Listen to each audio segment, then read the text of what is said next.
guys, so ngayon nagluluto tayo ng pudo. So ayan po ang aking ingredient para alam niyo. May sibuyas, bawang, manok, chicken breast, cubes na kalahati, paprika, tube na paminta, oyster sauce, and mantika. Yan lang po ang ating palaman sa pudo. So tara guys, start na tayo magluto. So dito sa isang kaldero, nagpapainit ako ng kaldero. Kaya lang, di pa siya mainit. Wait lang din natin. So, ayan, habang nagpapainitan ng kaldero, maglagay na tayo ng mantika. And then, pag mainit na siya, ilagay na natin yung sibuyas.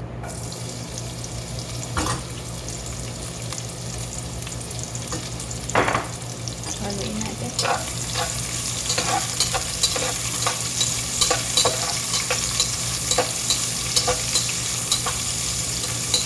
Transparent na siya. Lagay naman natin yung manok.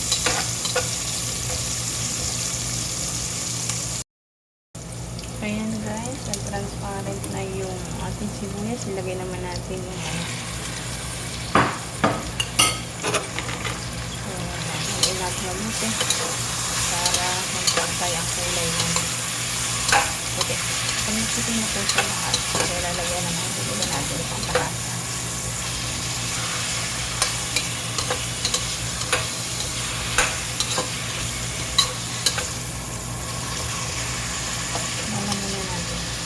Transparent. So, ayan guys, nag-transparent na yung manok natin. So, susunod naman natin ilagay yung bawang. Tapos cubes na kalahati lang. And then, paprika kalahating spoon. Tapos, lagyan natin ng konting paminta.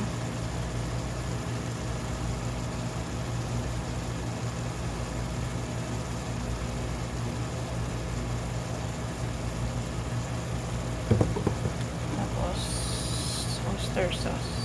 Kunti lang po. Sumutsahin nyo lang po yung dahil. Ganyan. Kasi haluin po natin. Bago yan, lulim na natin chicken cubes niya. Chicken cubes kasi chicken niluto natin. Ayan, pag nalulog na, i-mix na natin ng mabuti para mahalo po yung mga ingredients niya.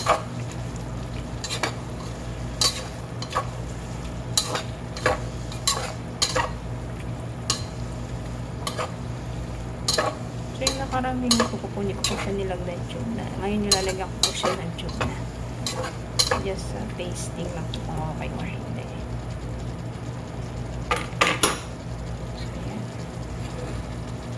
Hintayin natin siyang kumulo ng 5 minutes. So, ayan guys. Nilagyan ko rin po pala siya ng isang kutsaritang asukal. Maliit pa kutsara lang po kutsarita. Isang kutsarita lang po. Tapos ninagdagan ko po siya ng oyster sauce konti. Hindi na kasi parang matabang. Tapos maya po, pag naluto siya, lagyan ko siya ng tube na. After 5 minutes. So, yun po ang aking pudo palaman sandwich. So, ayan po ang aking finished product. Busok po, pinitay ko sa apoy. Lagyan ko po siya ng 2 tablespoons of tube na. Tube na. So, sarap siya guys. Try nyo. Easy lang pero napakasarap niya po. Pambaon sa mga bata. Ingat po tayo lahat and God bless. Thanks for watching.